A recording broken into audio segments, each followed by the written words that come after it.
हरे कृष्ण। मार्गशीर्ष मास भगवान विष्णु और माता लक्ष्मी का विशेष प्रिय मास है। इस समय के अंदर जब शीतल हवाएं बहती हैं तो मंदिरों में शंख ध्वनि और दीप प्रकाश ईश्वर के स्वागत का संदेश देते हैं। पद्म पुराण में कहा गया है, मार्गशीर्षे विष्णुं यः पूजयेत् भक्ति संयुतः तस्य जन्म शतं पुण्यं तत्क्षणे संप्रवर्तते।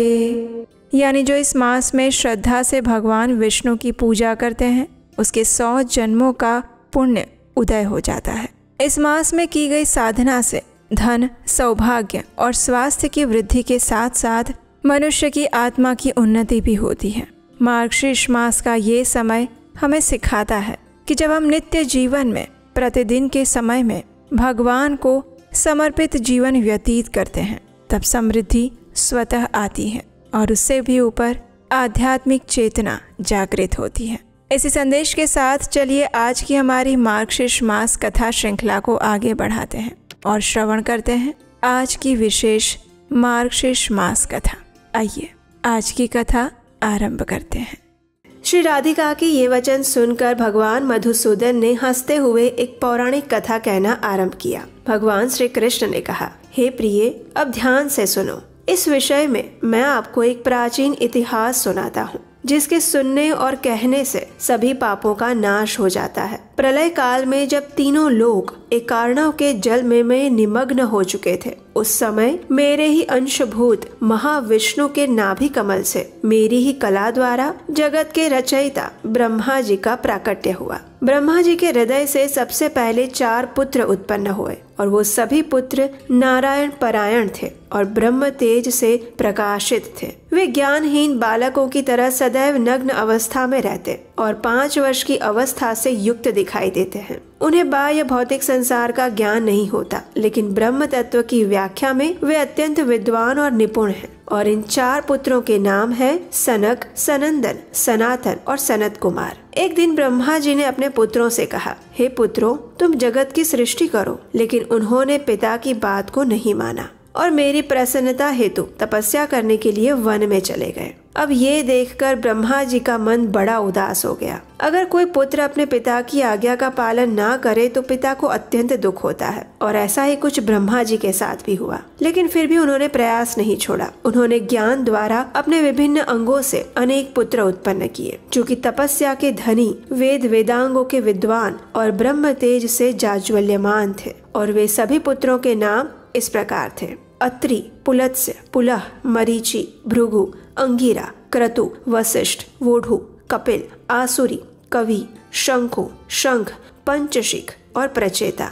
इन सभी ऋषि मुनियों ने दीर्घ काल तक तपस्या की और उसके बाद सृष्टि की रचना का कार्य आरंभ किया। उन सबकी पत्नियां थी और संसार की सृष्टि करने के लिए वे सदैव उन्मुख रहते थे। उन सभी तपोधनों के अनेक से पुत्र और पुत्रियां उत्पन्न हुए। प्रचेता मुनि के पुत्र श्रीमान मुनिवर असित हुए। असित ने पुत्र की कामना से पत्नी के साथ दीर्घ काल तक तपस्या की, लेकिन उसके बाद भी जब उन्हें पुत्र प्राप्त नहीं हुआ तो वे अत्यंत विषादग्रस्त बन गए। और उस समय आकाशवाणी हुई। आकाशवाणी ने कहा, हे मुने, तुम भगवान शंकर के पास जाओ और उनके मुख से मंत्र का उपदेश ग्रहण करो और उसे सिद्ध करो। उस मंत्र की जो अधिष्ठात्री देवी हैं, वे शीघ्र ही तुम्हें साक्षात दर्शन देगी। उन अभिष्ट देवी के वर से निश्चय ही तुम्हें पुत्र की प्राप्ति होगी। ये सुनकर ब्राह्मण देवता भगवान शिव के पास गए, जो योगियों के लिए भी अगम्य है। उस निरामय शिवलोक में पहुंचकर पत्नी के साथ असित मुनि ने दोनों हाथ जोड़कर भक्ति भाव से मस्तक झुकाकर एक योगी की तरह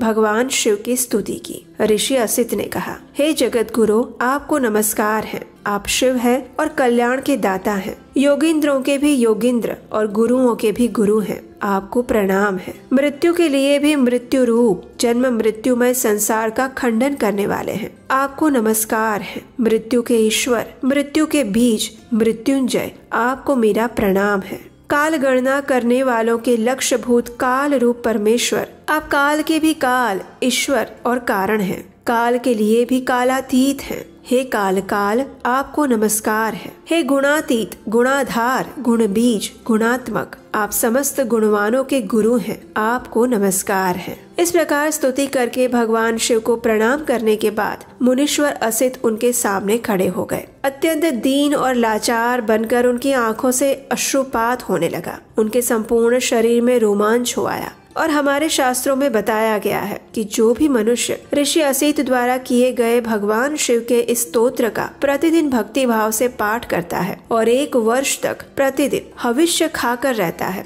उसे ज्ञानी, चिरंजीवी और वैष्णव पुत्र की प्राप्ति होती है। जो धन के अभाव में दुखी हो उसे धन मिल जाता है, जो मूर्ख हो वो पंडित बन जाता है, और जो पत्नीहीन है उस पुरुष को सुशीला और पतिव्रता पत्नी प्राप्त होती है। वो इस लोक में सुख भोग कर अंत में भगवान शिव के पास जाता है। और इस स्तोत्र का उत्तम ज्ञान सबसे पहले पूर्व काल में ब्रह्मा जी ने प्रचेताओं को दिया था, और फिर प्रचेता ने अपने पुत्र असित को दिया, और फिर असित ने इसी स्तोत्र का पाठ भगवान शिव की प्रसन्नता के लिए किया। जब भगवान शिव ने असित द्वारा की गई इस स्तुति को सुना तो वे अत्यंत प्रसन्न हो गए और मुनि से कहने लगे, हे मुनि श्रेष्ठ, धैर्य धारण करो। मैं आपकी इच्छा को जानता हूँ, इसलिए सत्य कह रहा हूँ। आपको मेरे अंश से ही उत्पन्न मेरे ही समान पुत्र प्राप्त होगा, और इसके लिए मैं आपको एक ऐसा मंत्र दूंगा जिसकी तुलना कहीं भी नहीं है और जो सबके लिए परम दुर्लभ होगा। इस प्रकार कहकर भगवान शिव ने असित मुनि को वही 16 अक्षर मंत्र, स्तोत्र, पूजा की विधि और परम अद्भुत संसार विजय नामक कवच और पुरस्चरण का उपदेश दिया। उसके साथ साथ उन्होंने ये भी कहा कि इस मंत्र की इष्ट देवी आपको वर देने के लिए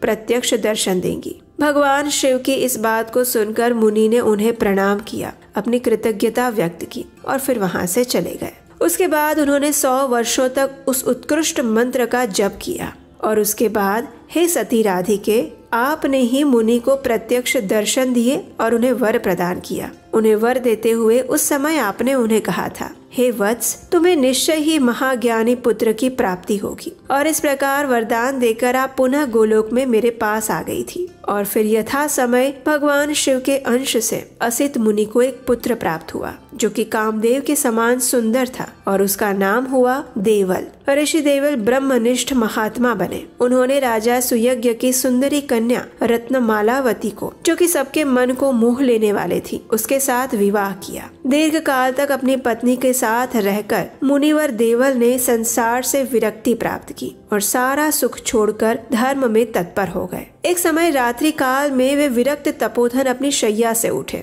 और कमनीय गंधमादन पर्वत पर तपस्या के लिए चले गए। उनकी पत्नी की जब निद्रा टूटी तो उन्होंने देखा कि उनके पति वहाँ नहीं है, और इस प्रकार अपने पति के विरह की अग्नि से दग्ध होकर वो विलाप करने लगी। कभी वो उठकर बैठ जाती तो कभी वो पछाड़ खाकर नीचे गिर जाती। वो बार बार उच्च स्वर से क्रंदन करने लगी। जिस प्रकार तपे हुए पात्र में पड़े हुए अन्न की जो दशा होती है, वही दशा उस समय उसके मन की थी। उसने भोजन और अन्न ग्रहण करना छोड़ दिया और अपने प्राणों का परित्याग कर दिया। उसके पुत्र ने उसका दाह संस्कार आदि किया, और मुनिवर देवल मेरे भक्त और जितेंद्रिय थे। उन्होंने 1 सहस्त्र दिव्य वर्षों तक गंधमादन की गुफा में तपस्या की। जब वे इस प्रकार तपस्या कर रहे थे तो स्वर्ग की अप्सरा रंभा ने उन्हें देख लिया, और उन परम सुंदर शांत स्वभाव वाले मुनि देवल को देखकर वो आकृष्ट हो गई और उनके पास जाकर प्रार्थना करते हुए कहने लगी कि हे मुनिवर, मैं आपके साथ संसार सुख भोगना चाहती हूँ। तब मुनि ने उसकी याचना को अस्वीकार करते हुए कहा, हे रंभे, सुनो, मैं अब तुम्हें सारभूत वचन कह रहा हूँ जो तपस्वी ब्राह्मणों के कुल धर्म के अनुसार है और सत्य है। जो मनुष्य अपनी पत्नी को त्याग कर पराई स्त्री के साथ संबंध स्थापित करता है, वह जीते जी मरा हुआ है। उसके यश, धन और आयु की हानि हो जाती है। भूतल पर जिसके यश का विस्तार नहीं हुआ, उसका जीवन निष्फल है। एक तपस्वी को उत्तम संपत्ति, राज्य और सुख से क्या लेना? मैं निष्काम और वृद्ध हो चुका हूँ। मुझसे तुम्हारा क्या प्रयोजन होगा? तुम सुंदरी हो, अतः किसी उत्तम वेशभूषा वाले सुंदर तरुण पुरुष की खोज करो और यहाँ से चली जाओ। ऋषि देवल की बात सुनते ही रंभा को क्रोध आ गया। उन्होंने पुनः अपनी वही बात दोहराई, लेकिन फिर भी मुनि ने उसे कुछ भी उत्तर नहीं दिया और वे ध्यान मग्न हो गए। ये देखकर रंभा ने रोष पूर्वक मुनि को श्राप देते हुए कहा, हे कुटिल हृदय ब्राह्मण, आपके सारे अवयव टेढ़े मेढ़े हो जाए। आपका शरीर काजल के समान काला और रूप यौवन से शून्य हो जाए, आकार अत्यंत विकृत और तीनों लोकों में निंदित बन जाए और आपका समस्त पुरातन तप भी नष्ट हो जाए। जब ऋषि देवल को ये श्राप मिला और उन्होंने आंखें खोलकर देखी तो वास्तव में उनका सारा अंग विकृत हो चुका था और पूर्व पुण्य से वर्जित दिखाई दे रहे थे। तब वे अग्निकुंड प्रज्वलित करके शोकवश अपने प्राण त्यागने के लिए तत्पर हुए और उस समय हे राधिके, मैंने उन्हें दर्शन और वर दिया और दिव्य ज्ञान देकर उन्हें समझाया। प्रेम पूर्वक मेरे आश्वासन देने पर वे शांत हुए और उन महामुनि के 8 अंगों को वक्र देखकर मैंने तत्काल ही कौतूहलवश उनका नाम अष्टावक्र रख दिया। मेरे कहने से उन्होंने मलयाचल की कंदरा में आकर 60,000 वर्षों तक बड़ी भारी तपस्या की और उस तप की समाप्ति होने पर मेरा वह भक्त मुझसे आकर मिला है। मैंने स्वयं उसे अपने में मिलाया है और प्रलय काल में सबके नष्ट हो जाने पर भी मेरे भक्त का नाश नहीं होता। इस मुनि ने आहार छोड़ दिया था, इसलिए दीर्घ काल की तपस्या और जठराग्नि की ज्वाला से अभी अभी उनके शरीर का भीतरी भाग जलकर भस्मरूप हो गया था, जो कि तुमने अभी देखा। हे प्रिय, ये मुनि मेरे लिए ही मलयाचल की कंदरा छोड़कर यहाँ पर आए थे और इन ऋषि से बढ़कर दूसरा कोई मेरा भक्त ना हुआ है और ना होगा। ब्रह्मा जी के प्रपौत्र मुनिवर देवल ऐसे उत्तम तपस्वी थे, लेकिन उन्हें एक पुंसचली नारी के श्राप के कारण उसी प्रकार हीन अवस्था को प्राप्त हुए जैसे पूर्व काल में ब्रह्मा जी अपूजनीय हो गए थे। और यही है अष्टावक्र ऋषि के संपूर्ण जीवन का वृतांत। ये सुनकर श्रीमती राधिका ने पूछा, हे श्याम सुंदर, इस ऋषि का ये वृतांत अत्यंत रोचक और दिव्य है, लेकिन मेरे मन में एक और जिज्ञासा हो रही है और वो ये कि ब्रह्मा जी को क्यों और किससे श्राप प्राप्त हुआ था। और तब भगवान श्री कृष्ण ब्रह्मा जी से जुड़ी हुई एक और पौराणिक कथा सुनाते हैं और इस कथा का श्रवण हम करेंगे हमारी इसी मार्गशीर्ष मास कथा श्रृंखला की आने वाली कड़ी में।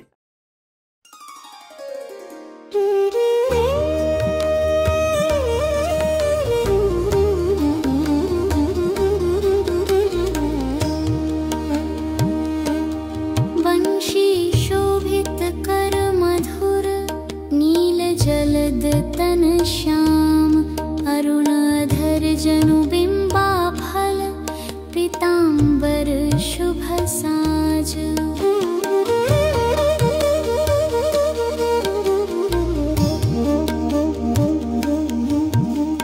जय मनमोहन मदन छवि कृष्ण चंद्र महाराज, करहु कृपा है रवि तनय राखहु जन की लाज। जय यदुनंदन जय जगवंदन जय वसुदेव देवकी नंदन जय यशोदा सुत नंद दुलारे, जय प्रभु भक्तन के दृग तारे। जय नट नागर नागन थैया कृष्ण कन्हैया धेनु चरैया, पुनि नख पर प्रभु गिरिवर धारो, आओ दीनन कष्ट निवारो।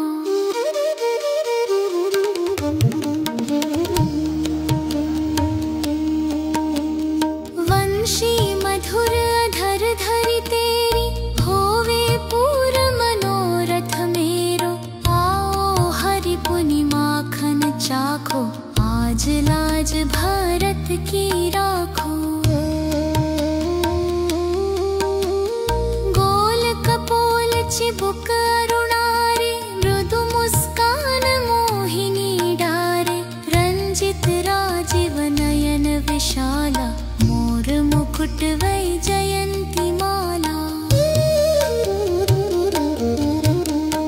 कुंडल श्रवण पीत पट आछे, कटिकिम कणिका छन काछे, नील जलज सुंदर तनु सोहे, छवि लखी सुर नर मुनि मन मोहे। मस्तक तिलक अलक घुंघराले, आओ कृष्ण बांसुरी वाले, करि पय पान पुतन हितारयो, अका बका कागा सुर मारयो।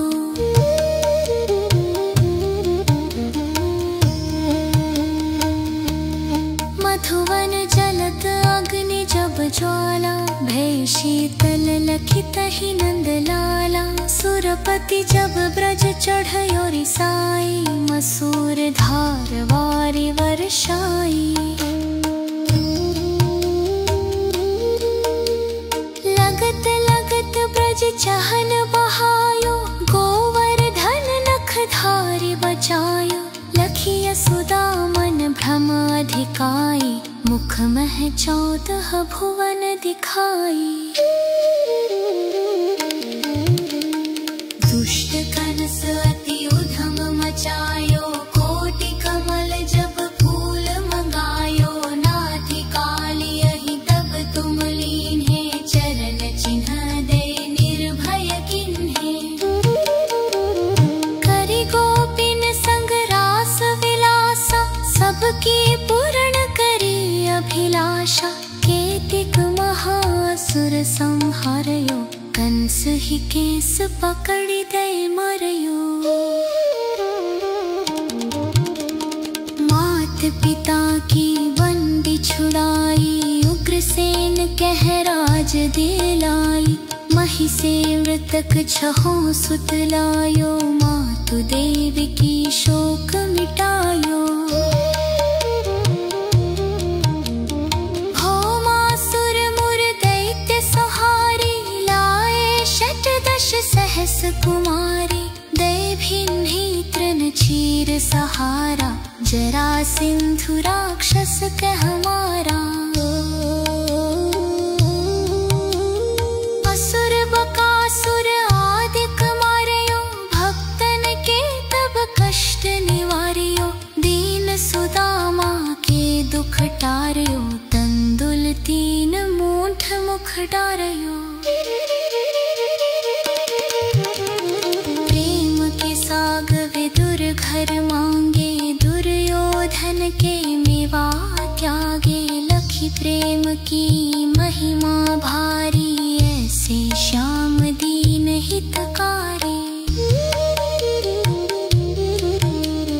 भारत के पारथ रथ हाके, लिए चक्र कर नहीं बलता के। निज गीता के ज्ञान सुनाए, भक्तन हृदय सुधा वर्षाए। मीरा थी ऐसी मत वाली, विष पी गई बजा कर ताली। राना भेजा सांप पिटारी, शालिग्राम बने बनवारी। निज माया तुम विधि ही दिखायो, उरते संशय सकल मिटायो। तब शत निंदा करि तत्काला, जीवन मुक्त भयो शिशुपाला। जब ही द्रौपदी ढेर लगाई, दीनानाथ लाज अब जाई। तुरत ही वसन बने नंदलाला, बढ़े चीर भय अरि मोह काला। असनाथ के नाथ कन्हैया, डूबत वर बचारत नैया। संदर दास आसुर धारी, नया दृष्टि दीजे बनिवारी। मूठ सकल ममत मति निवारो, शिमहु बेपि अकलाधर मारो। खोलो कटव वर्षन तेजे, बोलो कृष्ण कन्हैया कीजे। नेह 40 को 8 करोड़ धारी। रिष्ट सिद्धि अवनिधि धरी, लहे पदार भिचारी।